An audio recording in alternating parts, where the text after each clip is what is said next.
안녕하세요 여러분, Camilla here. Today I'll be answering the question, how do you say to wear clothes in Korean? There are different ways of saying to wear in Korean. It actually depends on the type of clothes you are going to put on.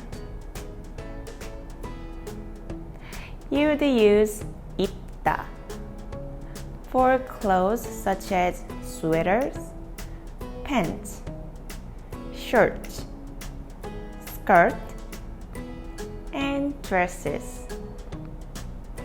For example, 스웨터를 입다 means to wear a sweater. 치마를 입다 means to wear a skirt.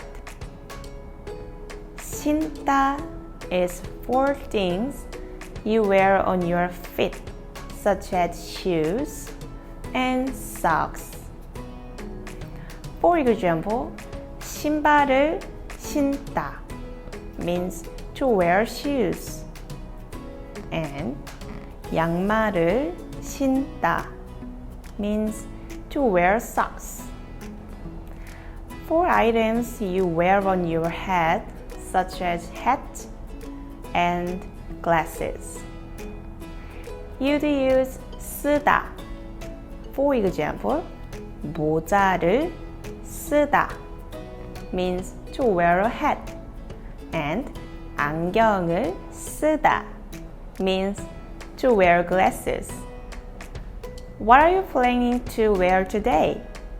Let us know in the comments below. Bye!